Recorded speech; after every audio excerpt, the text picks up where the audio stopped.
kwa kibri na inadi akakataa. Abu Jahl ni kama Trump, baba la ujinga. Yeye badala ya kurudi, msafara ushapita, akasema Abu Jahl maneno yake maarufu, wallahi la narji'u hatta narida badran.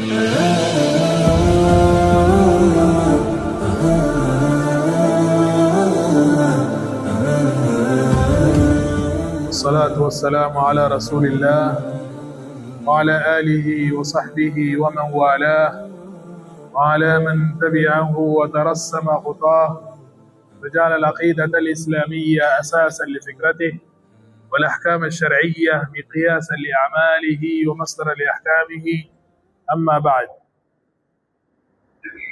إن شاء الله tuendelea na kitabu chetu cha sira Rawdatul Anwar fi sirati an-nabiy al-mukhtar sallallahu alayhi wa sallam. Na leo tuingia ghazwatu Badri al-Kubra, vita vya Badri vikubwa. Wiki iliyopita tulieleza ya kwamba Mtume sallallahu alayhi wasallam alishambulia msafara, alikuwa anavizia misafara ya Makuraish, na msafara wa mwisho uliokuwa unaenda sehemu za Sham ulimpita Mtume sallallahu alayhi wasallam.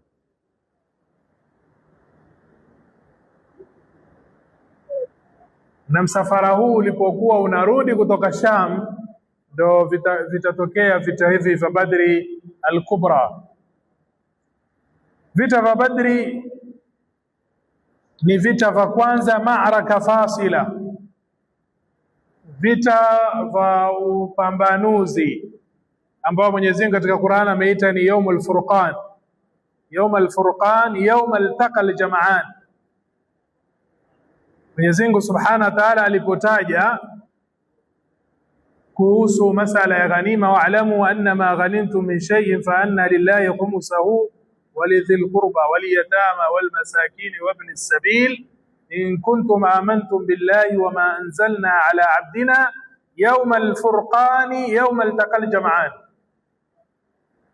Hii siku ya Furqan ndio siku ya vita vya Badri, ndio ma'raka fasila baina Quraish wal muslimin, ndio vita ambao kwamba vilikuwa ni vya upambanuzi baina ya Makuraish na Waislamu. Na sababu ya vita hivi, Mtume sallallahu alaihi wasallam kana bil mirsad, alikuwa yuko katika malindizo ya misafara hasatan allati fatathu ila Sham, ule uliompita ukaenda sehemu za Sham, sehemu za Syria. Mtume alipotoka akaenda Dhul Ushaira, kisha Mtume sallam akatuma watu wawili waende Al-Hawra katika ardhi ya Sham, wampe habari ya ule msafara. Ule msafara ulipokuwa unarudi kutoka Sham, ulipopita sehemu ile, hawa watu Mtume sallam aliwaagiza wakaenda mbio kwa Mtume sallallahu alaihi wasallam katika mji wa Madina, wakampa habari ya kwamba msafara wa Makuraishi sasa unarudi kutoka Sham. Mtume sallam akachagua watu katika Waislamu na hakulazimisha, akapendekeza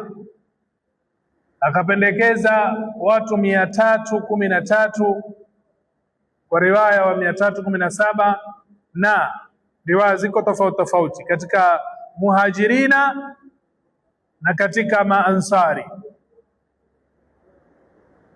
Hawa watu 313 hawakuwa ni wenye kufanya maandalizi kabambe, kwa sababu walikuwa wanajua wanaenda kufuata msafara wa Makuraish unaorudi kutoka mji wa Sham kupita na sehemu ile ya Madina.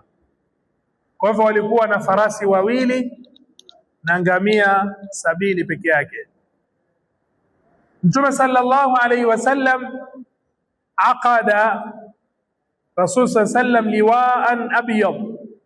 Mtume sallam akafunga bendera nyeupe akampa Musa bin Umair. Kwa sababu Mtume sallallahu alaihi wasallam alikuwa na bendera mbili, moja ikiitwa ni liwa'u Rasul sallam nyeupe na rayatul uqab. Rayatul uqab ni bendera nyeusi, arraya, na uqab ni yule ndege anayeruka juu kama falcon, yule ndio uqab. So Mtume sallam vitu vyake na vyombo vyake alikuwa akivipa jina, na bendera yake akaita uqab kwa sababu yule ndege uqab hali mzoga na hali wadudu, anakula windo lake pekee, na uqab anapopanda juu ndege wengine wote hushuka. Kwa Mtume sallallahu alayhi wasallam bendera yake akaita ni rayatu al-uqab. Na hii liwa al-abyad Mtume sallam akapatia Musa bin Umair. Muhajirin walikuwa wana bendera ambao anaibeba Sayyidina Ali bin Abi Talib, na Maansar walikuwa na bendera ambayo anaibeba Saad bin Muadh.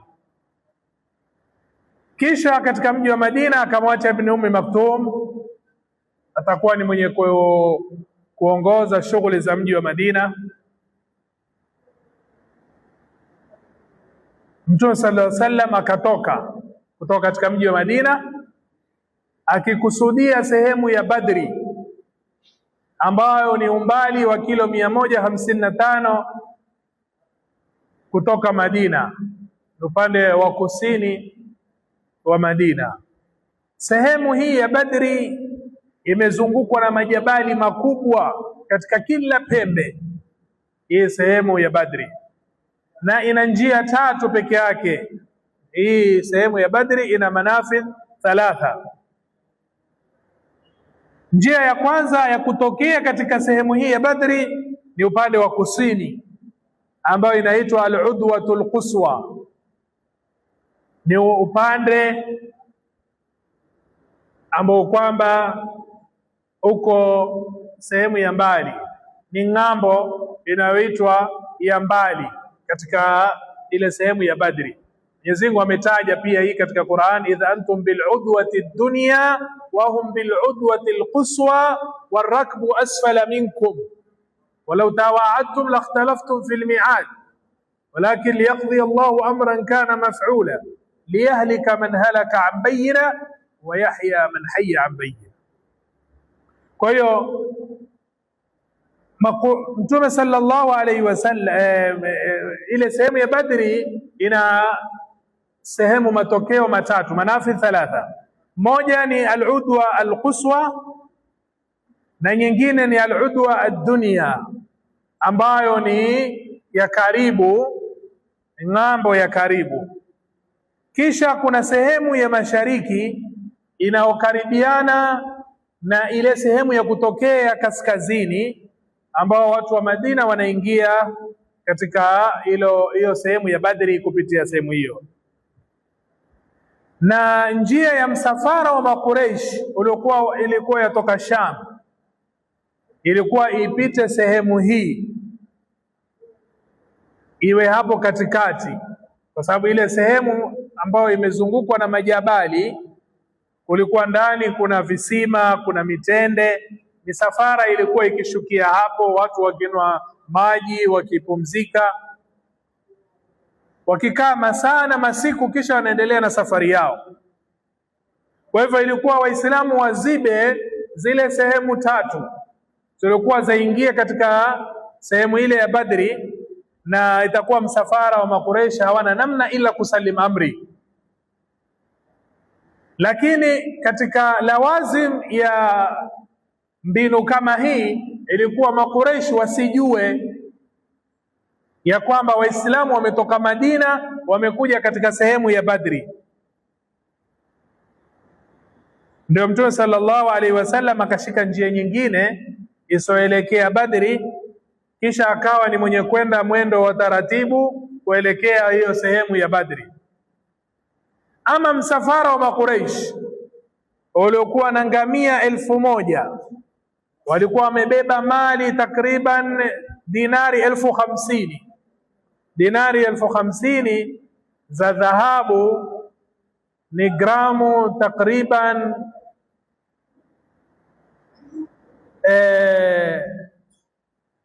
212,500 gramu 212,500 gramu, ambapo ni takriban dola milioni 12,750,000. Ukichange kwa shilingi ni takriban bilioni 3,931,250,000. Kwa hivyo msafara ulikuwa umebeba pesa nyingi sana, takriban bilioni 3, yani shilingi za Kenya. Msafara huu unaongozwa na Abu Sufyan. Abu Sufyan alikuwa ni mtu mwerevu, alikuwa ni mtu hodari sana, na alikuwa fi ghayati tayaqudhi wal hadhar, kwa mtu yuko macho sana na akichukua tahadhari sana.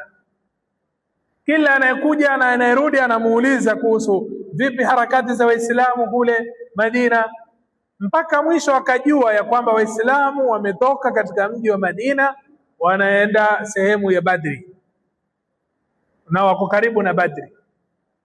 Abu Sufyan akageuza ule msafara, akashika njia ya pwani tofauti na ile njia ambayo kwamba inaenda katika sehemu ya Badri. Akaiwacha kabisa ile njia ya Badri, kisha akaajiri mtu mwingine aende mbio katika mji wa Makka, awape habari Makuraish ya kwamba Muhammad sallallahu alaihi wasallam ametoka yuavamia msafara wenu ambao una mali zenu na biashara zenu. Walipopata habari watu wa Makka wakajiandaa, wakatoka haraka, na hakuna aliyebaki isipokuwa Abu Lahab katika wale mabwana wakubwa mabwenyenye. Kwa hivyo wakakusanya kabila katika matumbo ya Makuraish, isipokuwa Bani Adi peke yake ndio ambao hawakutoka.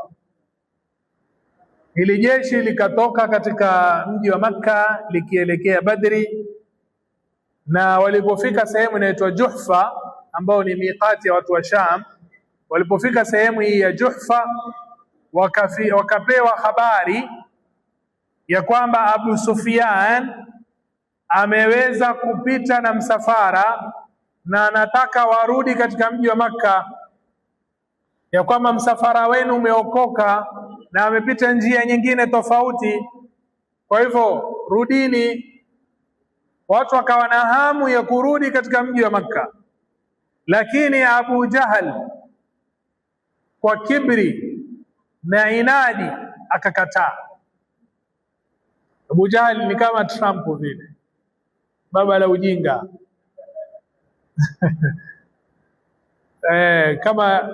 kama Donald Trump.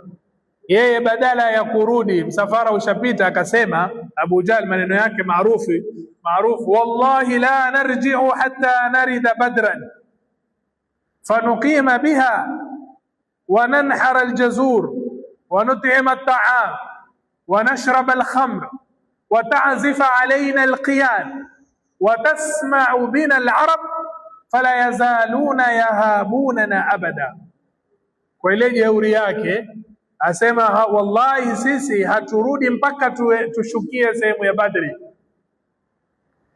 kisha tukae katika ile sehemu ya Badri tuchinje na tulishe chakula na tunwe tembo, wanawake watupigie ngoma watuchezee, yani Waarabu wasikie kuhusu msafara wetu, tumetoka tumefika Badri. Waarabu watatuogopa siku zote. Ni kama Trump kwenda kujitia katika vita vya Iran. Abu Jahl akawa na jeuri, akasema sisi haturudi isipokuwa Banu Zuhra ambao kiongozi wao alikuwa ni Akhnas bin Shariq al-Thaqafi, alikuwa takriban watu 300 wakarudi. Ama watu 1000 wakaendelea na msafara wao mpaka wakafika sehemu ya Al-Udwa Al-Quswa ambao ni nje kidogo ya Badri, katika majabali ambayo yanazunguka ile sehemu ya Badri. Mtume sallam akajua kwamba watu wa Makka wametoka, akiwa njiani akawashauri Waislamu. Tena Bakar akasimama akazungumza kwa uzuri, kisha akasimama Sayyidina Umar akazungumza, kisha akasimama Miqdad akazungumza. Miqdad asema, wallahi ya Rasulullah la naqulu kama qalat banu Israil li Musa, wallahi ya Rasulullah, tusemi kama walivyosema banu Israil kumwambia Nabii Musa, idhhab anta wa rabbuka faqatila inna huna qaidun, kwamba nenda wewe na Mola wako mpigane, sisi tuko hapa tunakaa. Walakin nuqatil an yaminika wa an yasarika wa min baini yadayka, sisi tutapigana kuliani kwako, kushotoni kwako na mbele yako. Hapo uso wa Mtume sallam ukawa ni wenye kuangaza, akafurahia Mtume sallam.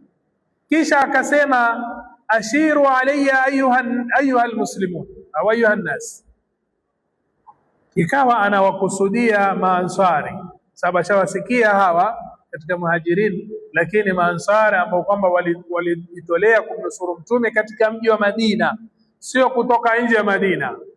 Sasa Mtume sallam akawa ni wenye kuambia, nataka ushauri wenu enyi watu, wakikusudia hawa. Saad bin Muadh ambaye yuko ndo katika viongozi wa maansari katika mji wa Madina akasimama akaambia, kaannaka tu'arridu bina ya Rasulullah, ambia kama wewe tutaka sisi ya Rasulullah, fa walladhi ba'athaka bilhaq law ista'radta bina hadha albahra fakhudta la khudnahu ma'ak ma takhallafa minna rajulun wahid. Ya Rasulullah, lao utatutaka sisi tuvuke hii bahari, wewe ukavuka na sisi tutavuka na wewe bahari hii, hakuna hata mmoja atakayebaki nyuma. Wama nakrahu an talqa bina aduwan ghada inna la sabrun fil harbi suduqun fil liqa, sisi hatuogopi kukutana na maadui zetu kesho, wala hatuchukii wala hatuhofu. Sisi ni wenye kusubiri katika vita na ni wa kweli katika mapambano. Walaalla Allah an yuriyaka minna ma taqarru bihi ainuk, Mwenyezi Mungu Subhanahu wa Ta'ala asa akakuonyesha kile ambacho jito lako litapata utulivu. Fasir bina ala barakatillah, nenda nasi kwa baraka Mwenyezi Mungu Subhanahu wa Ta'ala. Kisha baada hapo akamwambia Mtume Saad bin Muadh, walladhi ba'athaka bilhaqqi, la na hapa na yule Mola aliyekutumiliza kwa haki, lau darabta akbadaha ila barakil ghimadi, lau utapiga ni ngamia wale kwenda sehemu ya mbali. Barakil ghimadi ikijulikana sehemu ya mbali, aqsa al-Yaman, ama wapi, sehemu ya mbali kabisa. Walikipigia mfano Mtume sallallahu alayhi akamwambia, lattaba'naka, tungekufuata hata ukaenda na sisi wapi, Barakil ghimadi, sisi tutakufuata. Fasurra Rasulullah sallallahu alayhi wasallam, akafurahi.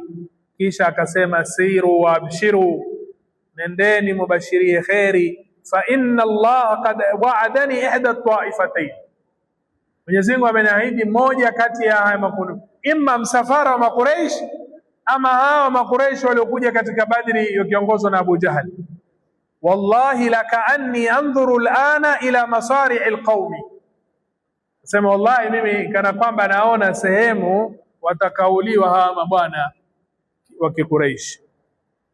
Kisha akaenda katika Badri usiku ule ule, akafika Mtume sallallahu alaihi wasallam, na akafika kabla ya mushrikina, akafika katika sehemu ya Badri ambao ni katika udwati dunia, na Al-Hubab bin al-Mundhir akamwashiria Mtume atangulie zaidi, asonge mbele, aende katika sehemu ya maji ya Badri, na Waislamu watengeneze mabirika ya maji wanwe wao na mifugo yao, kisha vile visima wafinike. Kwa hivyo adui atabaki hana maji. Mtume sallallahu alayhi akafanya vile. Kisha Waislamu wakamjengea Mtume sallallahu alayhi kijihema ambao ilikuwa ndo maqarru qiyada, ndo kituo cha uongozi wa Mtume sallallahu alayhi, na wakachagua askari katika vijana wa Kiansari wakawa wanamlinda Mtume sallallahu alaihi wasallam chini ya Saad bin Muadh.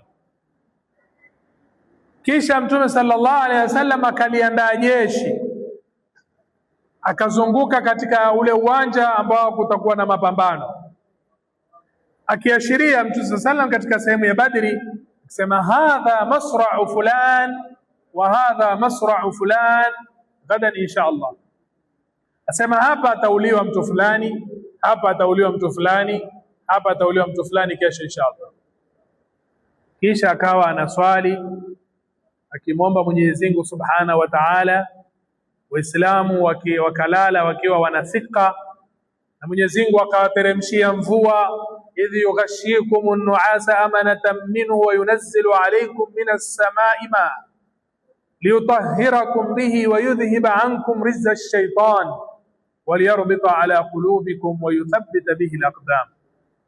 Mwenyezi Mungu Subhanahu wa Ta'ala alipowateremshia nuas wakawa wanasinzia, na hii ni amanatan minhu, Mwenyezi Mungu kuwapatia utulivu kutoka Mwenyezi Mungu Subhanahu wa Ta'ala, hawakuwa na wasiwasi.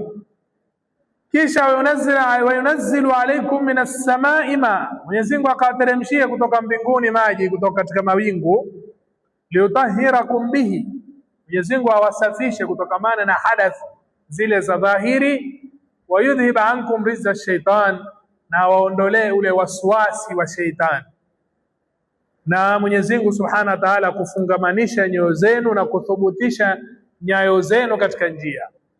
Kwa hiyo usiku ule wakapata mvua, wakapata usingizi, wakalala kwa utulivu kabisa.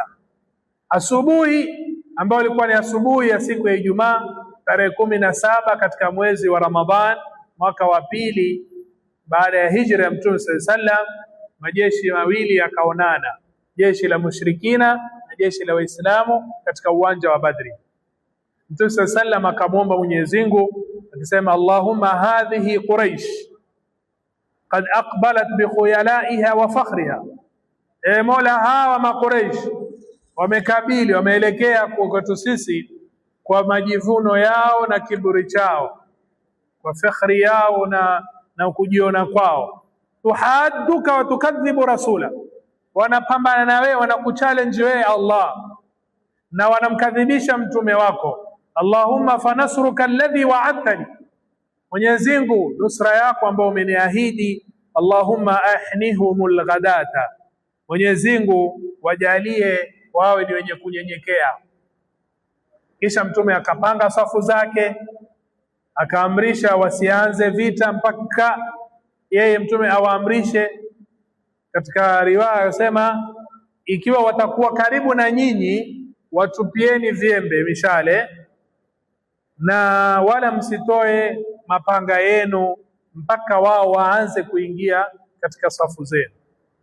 Kisha baada ya kupanga kila kitu, Mtume sallam akarudi katika hema lake akiwa na Saidina Abu Bakar, akanyenyekea kwa Mwenyezi Mungu akilia na akimwomba Mwenyezi Mungu, Allahumma in tahlika hadhihi al-usaba al-yawm la tu'badu abada, yani hiki kikundi cha masahaba waliokuja katika vita vya Badri wakiangamia, hawa hutoabudiwa tena. Allahumma in shi'ta lam tu'bad ba'da al-yawmi abada, Mwenyezi Mungu kitaka ukawafanya wakamalizwa hawa, basi utaabudiwa tena. Amomba Mwenyezi Mungu na akanyenyekea sana mpaka kishali chake mtume kikaanguka kutoka katika mabega yake. Sayyidina Bakar akachukua akakirudisha kishali, kisha akamwambia, hasbuka ya Rasulullah, alhahta ala rabbi, tosha Rasulullah, umekakamia sana kumwomba Mwenyezi Mungu. Na hapa tupata faida ambao tulizungumza tulipo katika tafsiri ya Qur'ani, masala ya dua. Muislamu atakana aombe, lakini pamoja na kuomba atakana achukue asbab. Mtume sallam alimwomba sana Mwenyezi Mungu na akaswali katika hema, lakini alikuwa ameshaandaa jeshi na liko katika uwanja wa Badri. Mwenyezi Mungu Subhanahu wa Ta'ala atuambia sisi, wa'iddu lahum mastata'tum min quwwa wa min ribatil khayl turhibuna bihi aduwwallahi wa aduwwakum. Kumuomba Mwenyezi Mungu kuko, lakini sio kukaa tu na kumwomba Mwenyezi Mungu. Lazima kuwe na maandalizi na lazima kuwe na haraka ya kuweza kupata hiyo izza. Ama washirikina, mtume huku akiomba, ama washirikina, Abu Jahli naye akawa ni mwenye kusema Allahumma aqta'na rahim, sisi tumekata kizazi, wa atana bima la na'rifuhu, limetujia tusilolijua, fahnihi alghadata, basi wajalie wanyenyekee. Naye aomba Allahumma ayyuna kana habba ilayka wa arda indaka fansuruhu alyawma, Mwenyezi Mungu yoyote miongoni mwetu yule ambaye kwamba wamridhia zaidi na wampenda zaidi, basi mnusuru leo. Kisha baada ya hapo ndio itafuatia almubaraza, yale mapambano ya mtu mmoja mmoja, kisha ikafuatia alqital. Inshallah Mwenyezi Mungu Subhanahu wa Ta'ala akijalia, wiki ijayo tutaanza katika nukta hii. Kwa leo tutakoma hapa baada ya Abu Jahali kuomba dua kama hii, kisha baadaye atakuwa ni mwenye kuangamia. Ikhwani fillah, sisi tunasoma sira hii sio tu kwa ajili ya kujifurahisha, bali ni kusoma na kupata mazingatio. wa kullan naqussu alayka min anba'i ar-rusuli ma nuthabbitu bihi fuadak. Mwenyezi Mungu Subhanahu wa Ta'ala amwambia mtume, tunakutolea visa vya mitume ili kuthubutisha moyo wako upate thabati katika tariqa na katika manhaj. Mwenyezi Mungu Subhanahu wa Ta'ala tupe thabati. Mwenyezi Mungu Subhanahu wa Ta'ala tujalie min alladhina yastami'una alqawla fayattabi'una ahsana. Rabbana taqabbal minna innaka antas samiul alim wa tub alayna innaka antat tawwabur rahim. Subhanakallah bihamdik, ashhadu an la ilaha illa anta, nastaghfiruka wa atubu ilayk. Subhana rabbika rabbil izzati amma yasifun, salamun alal mursalin, walhamdulillahi rabbil alamin. Jazakumullahu khairan.